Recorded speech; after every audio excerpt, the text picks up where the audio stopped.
वजन कमी करण्यासाठी ना मी आज ज्या गोष्टी सांगत आहेत हे छोटे छोटे बदल फक्त तुम्ही करून बघा आणि तुम्हाला कसा रिझल्ट येतो ते मला कमेंट्समध्ये नक्की सांगा. बघा, सर्वप्रथम रात्रीचं जेवण जे आहे ते तुमचं 7 वाजेच्या आत झालंच पाहिजे वजन कमी करण्यासाठी. 7 वाजेच्या आधी केलेलं जेवण हे लवकर पचतं आणि ते तुम्हाला बिलकुल आणि बिलकुल जाड बनवू देत नाही. दुसरी गोष्ट, रात्रीच्या जेवणाच्या वेळेस तुम्हाला संध्याकाळची जेव्हा जेवण कराल तेव्हा भात पूर्णपणे बंद करायचा आहे. डाळ, सूप आणि भाजी जास्त खाण्याकडे लक्ष द्यायचं आहे. म्हणजे तुम्ही जर भाकर खाल्ली, भाकरच खा संध्याकाळी, तर भाकरीचा घास छोटा आणि भाजीचा घास मोठा असं तुम्ही आहार घ्या. यामध्ये तुमच्या शरीराला काय म्हणतात त्याला, फॅट्स बिलकुलच पुरणार नाही आहे रात्री. रात्री झोपण्याच्या आधी तिसरी महत्त्वाची गोष्ट, पाणी कमी प्या. त्यामुळे रात्री जर पाणी जास्त पिलं ना तर आपल्या शरीरावर खूप जास्त सूज येते. चौथी गोष्ट, फिरायला नक्की जा. आता तुम्ही सकाळी जा, दुपारी जा की संध्याकाळी जा, तुम्हाला जेव्हा पण वेळ मिळतोय जा. तुम्ही दिवसाही कुठे गेले तर लिफ्टचा वापर न करता तुम्ही पायऱ्यांचा वापर करा. तुम्ही चालणं जास्त प्रेफर करा. जर तुम्ही दुपारी कुठे बाहेर जात असाल, तुम्ही शॉपिंगला वगैरे कुठे जात असाल, तर तुम्ही खूप ठिकाणी पटकन ऑटो करत आहात, होईल तितकं शक्य चालत जा आणि मग ऑटो करा. यामुळे तुमचं चालण्याचं प्रमाण चांगल्यापैकी वाढते. चालल्यामुळे तुमच्या शरीरावरचे फॅट्स हे लवकर कमी होतात, हे सगळ्यांनी लक्षात ठेवा.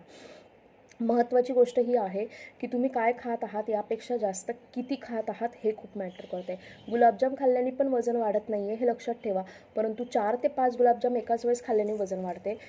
तुम्ही फक्त आणि फक्त एक गुलाबजाम खाऊन तिथेच स्वतःला थांबवा, तुमचं वजन अजिबात वाढणार नाही आहे. आता चहा सोडावा की नाही सोडावा हा खूप मोठा प्रश्न आहे. चहा जर का तुम्ही सोडला तर मी तुम्हाला कॉंग्रॅच्युलेशन करेल, कारण की ती सवय जाणं खूप अवघड आहे. परंतु जर तुम्ही चहा सोडू शकतच नसाल तर तुम्ही फक्त सकाळी चहा घ्या, संध्याकाळी चहा घेऊ नका. दिवसातून 2 ते 3 वेळेस चहा घेणं हे तुम्हाला लठ्ठपणा आणायला सर्वात मोठं कारण आहे. तर मी सगळ्यांना इथे सांगेल की तुम्ही चहा जर घेत असाल तर तो फक्त दिवसातून एकदाच आणि एकदाच सकाळी घ्या. नंतरून तुम्ही चहा घेऊ नका. होईल तर सोडा, नसेल सोडलं जात तर प्लीज चहा हा तुम्ही एकदाच घ्या.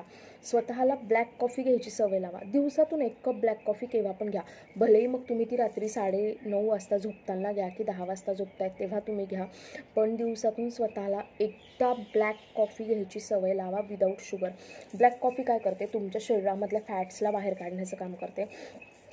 नेहमी वजन मोजू नका. बघा काय असतं, खूप जणांचं वजन कमी होत नाही पण त्यांचे ना फॅट्स बर्न होत आहेत आणि त्यांना कपडे सैल व्हायला लागतात. म्हणून बऱ्याच जणी फक्त वजन काट्याकडे बघत आहेत. तुम्हाला तुमचे घातलेले ड्रेसेस जर का सैल व्हायला लागले तर तुम्ही चांगल्या दिशेने जात आहात हे तुम्हाला समजून घेणं गरजेचं आहे. वजन काट्याकडे जास्त निरीक्षण देऊ नका.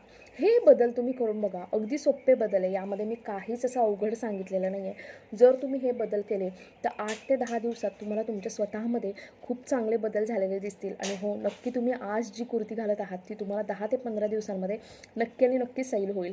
अशाच आणखीन टिप्ससाठी मला फॉलो करा. मी लहान मुलांसाठी घेऊन आलेली आहे इंग्लिश रीडिंग क्लासेस. फक्त 499 रुपयाचा हा क्लास असणार आहे. 10 दिवसांचा हा कोर्स असणार आहे, ज्याची फी 499 आहे. रात्री 8:30 वाजता हा क्लास असणार आहे. ज्या मुलांना वाचता येत नाही त्यांच्यासाठी हा क्लास आहे. लहान मुलांसाठी हा क्लास नाही आहे. 8 वर्षाच्या पुढच्या मुलांसाठीच हा क्लास असणार आहे. 8 वर्षाच्या खालच्या मुलांना आम्ही यामध्ये प्रवेश घेऊ देणार नाही आहोत. तर तुमचे पण मुलं 8 वर्षाचे आहेत आणि त्यांना जर रीडिंग करता येत नसेल तर तुम्ही माझ्याकडे हा इंग्लिश रीडिंगचा क्लास त्यांना 10 दिवसाचा नक्की लावा. तुमच्या मुलांना रीडिंग नक्की येईल. अशाच आणखीन टिप्ससाठी माझ्या ह्या पेजला नक्की आणि नक्की फॉलो करा. थँक्यू.